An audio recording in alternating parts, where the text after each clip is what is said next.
But again, the scholarship essays are due today. So make sure you submit those online. The link is on your classroom page and available to you. So, all right, guys. So on our, oops, sorry. Don't have my phone turned off. That's my bad. Go away. Sorry. Okay, now I fixed it. Okay, so moving on, going on to our classroom page, we're going to start looking at our next unit. So last time we talked about our what makes people do bad things, okay? And then you all gave me a little bit of feedback about that, and you know why you thought that was happening, and you guys gave some really good feedback and everything on that. So today we're actually going to start looking at some of the theories behind why people do bad things, okay? And you should have read an article about that and a story a little bit about that too, about what makes good people do bad things and the lady or the tiger, okay?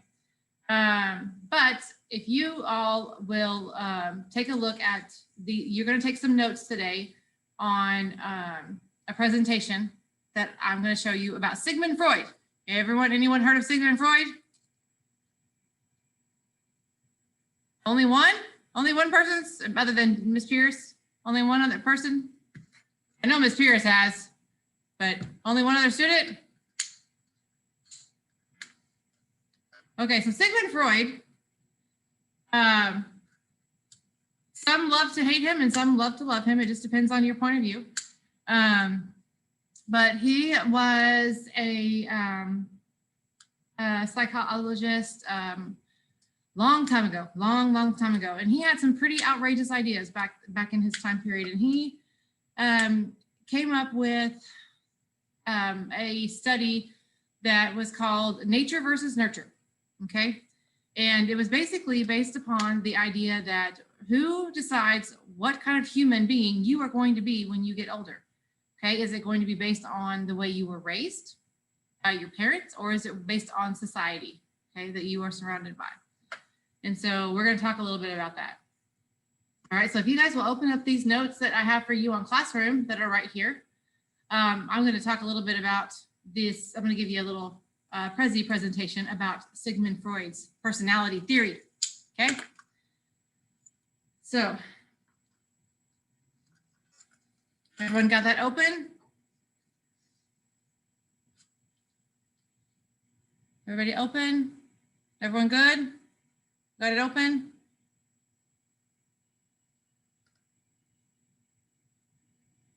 Okay, I'm seeing some thumbs up. I'm just guessing. I'm not seeing too many. Okay, so I got another one. We good? All right. All right. So here is Sigmund Freud. This is what he looked like. Okay. During his time period, his ideas were pretty radical. Okay. It may not seem so radical in our society today, but these were pretty outrageous. These ideas were pretty outrageous and pretty crazy and just completely over the top for his time period. So, what forces you to think, what forces do you think controls our behavior? Do you think, your opinions, do you think it's society's rules, our impulses, like our nature, like how we are, our biological rules or impulses, or both? What do you guys think?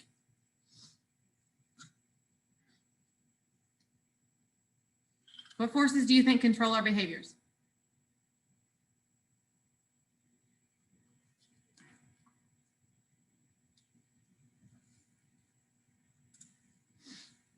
Okay, so I have someone that says both. Okay. Anyone else? Both. Okay.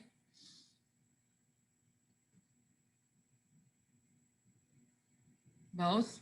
I have a lot of people that say in both. Okay. All right. Well, let's see what we got here. All right. So what happens to our personality when our biological impulses confront our internalized social restraints? So what that means is we have a certain personality. Everyone has a personality, right? We all have our specific ways that we work with things and that we do things, right? And then we have a certain way that we are expected to react. Okay, so what happens when those things conflict, or what happens when those things react to each other? Okay, so this is what we run into. Okay, we run into anxiety, depression, compulsive behavior, and abnormal behaviors. When those things conflict with each other, this is how our body or our mind reacts. Does that make sense? If I go too fast for the notes, let me know, okay? Because you're supposed to be taking notes on this as we go through.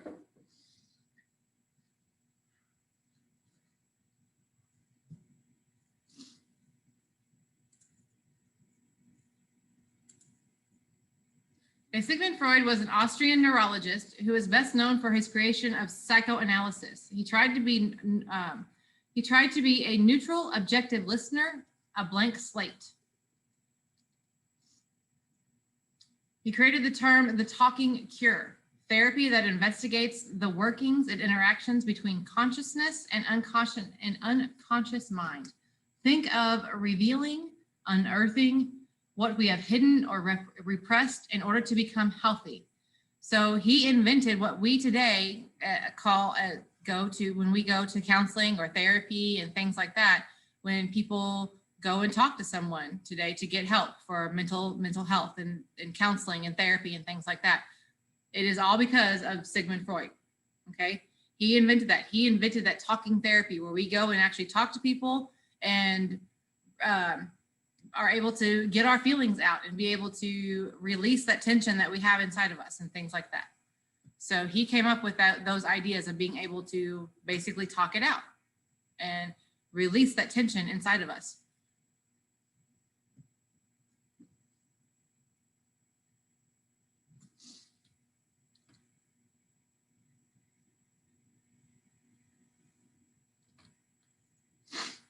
Neurotic behaviors are symptoms of the unconscious attempt to control the intolerable urges of sex and aggression. That was what Sigmund Freud thought, okay? That was his idea, okay? Everything was about sex and aggression with Sigmund Freud. Yes, it pretty much was. I mean, that's one of the things that a lot of people look at him in a strange way, because that was pretty much all he thought about. Everything was about sex and aggression with Sigmund Freud.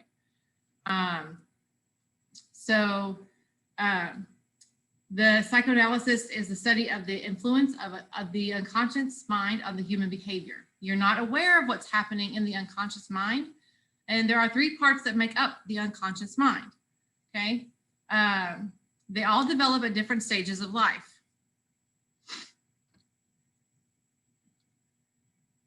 The three parts of his personality are the id, the ego, and the superego. Anyone ever heard of these? Yeah, a couple of you? Okay. So I know Ms. Pierce and I have. We've probably done, her and I have probably done lots of studies on this stuff before. As teachers, you have to. We kind of have to. It's part of the job.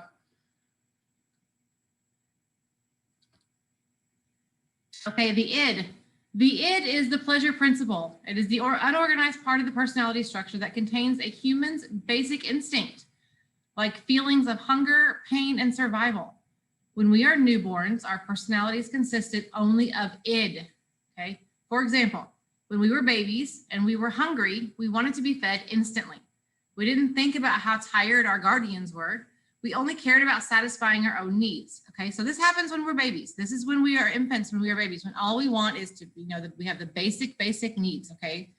We just have our basic wants and needs. We just want to survive. We're hungry, we're in pain, we cry, and we don't care what anybody else wants. We're just selfish, and that's what we want, okay? So that's our id, okay?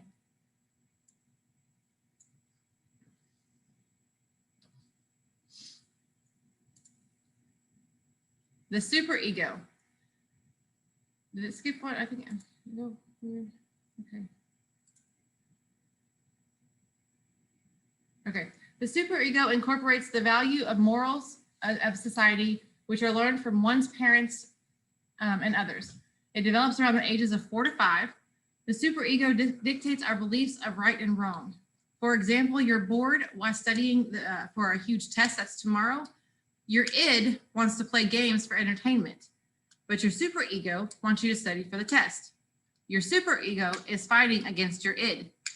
Okay, so if you've ever wondered why you get distracted and you don't want to do something, it's because your own personality is fighting against your other, according to Sigmund Freud.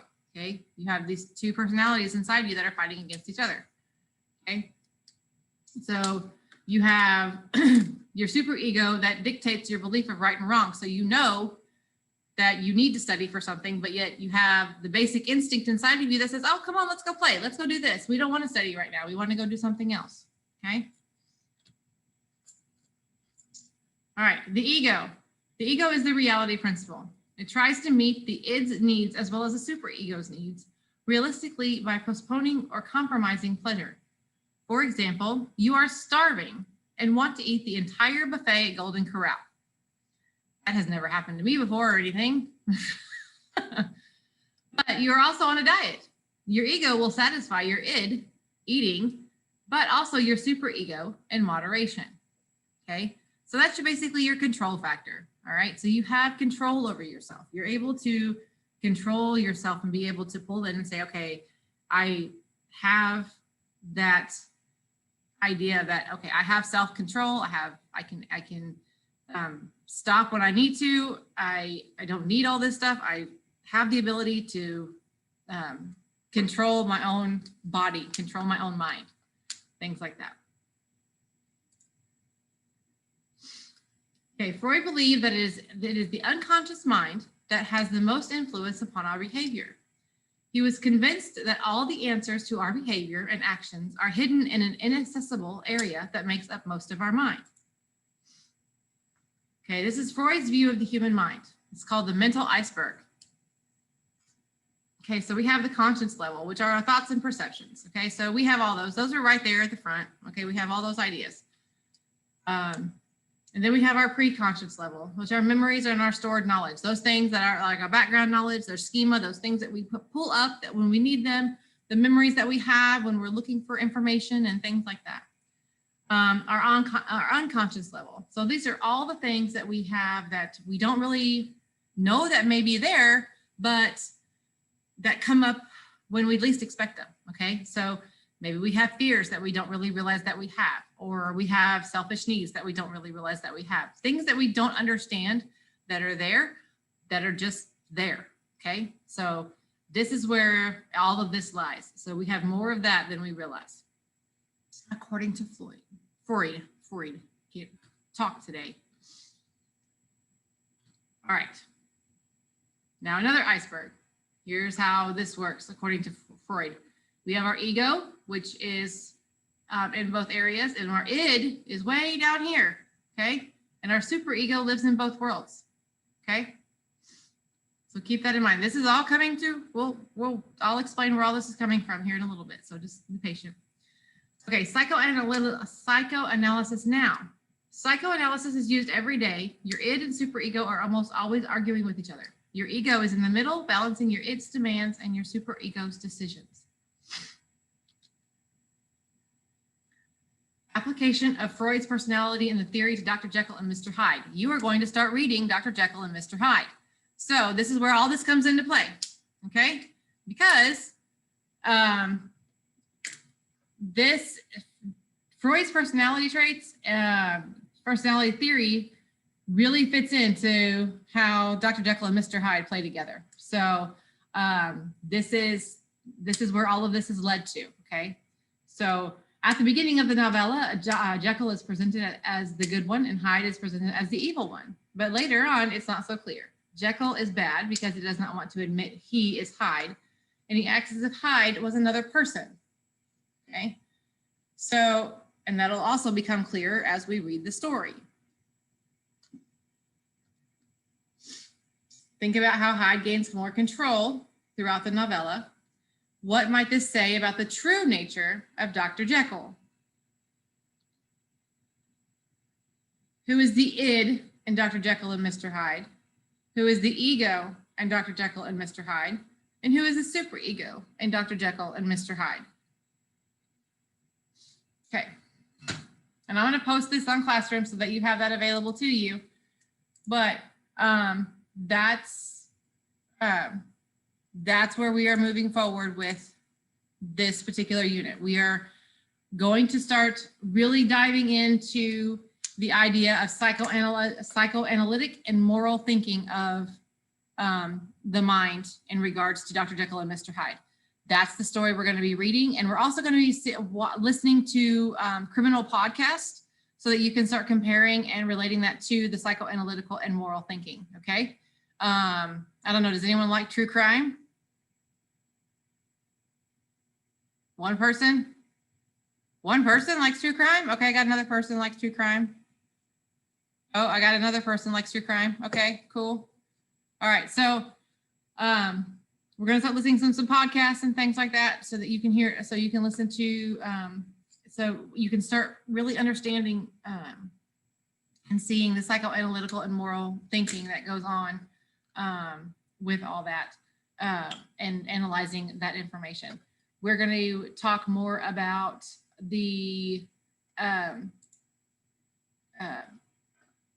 next class period. We're going to talk more about the assignment that's going to come with Dr. Jekyll and Mr. Hyde. It's going to be a motif project, so be prepared for that.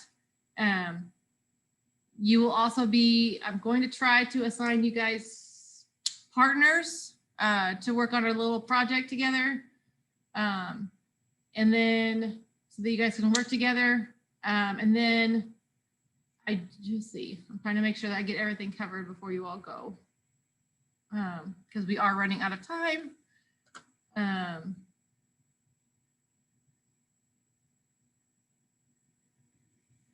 know I have to go through all these so fast, guys, and I do apologize.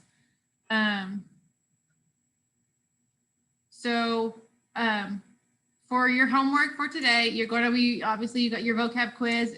You've got your notes for the Sigmund Freud's personality theory. Make sure that you guys remember working on the critical theories that we had in Hamlet, right? You guys do remember the critical theories we had in Hamlet? Review those for the psychoanalytic and moral critical theories, okay? Those will come in handy for you for this particular project, all right? You will listen to the Dr. Parkman is Missing podcast and complete the notes on that. That will be for a grade. That'll be the first podcast you listen to. And you'll also be answering some questions at the very end about how the psychoanalytic and moral critical theories fit into that as well. And let's see.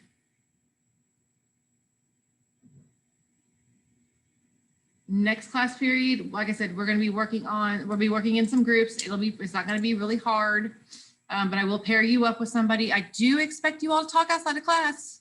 Okay. You're going to have to do that. I've had one class that had some issues, but I'm hoping that with you all being seniors, you guys can figure this out. But you do have to work outside of class together on a few things. I don't think it's that hard for you guys to accomplish that. Let's see.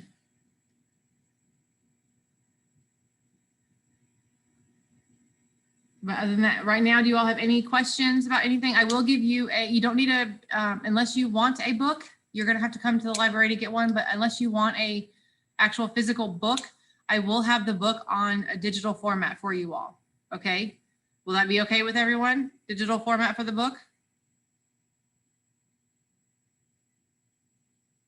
Okay, so unless you want to go to the library and get one, that's fine. But yeah, digital format, I will have that posted for everyone as soon as we start getting the chapters ready and everything. So does anyone have any questions about anything? I know I went through that really fast just because we have to go through things. We don't have a lot of time in our little 20 minutes, 25 minutes that we have together. Any questions on anything?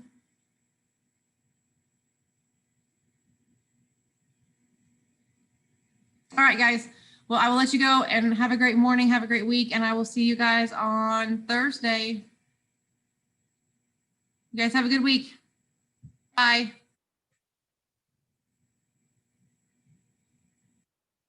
Hey,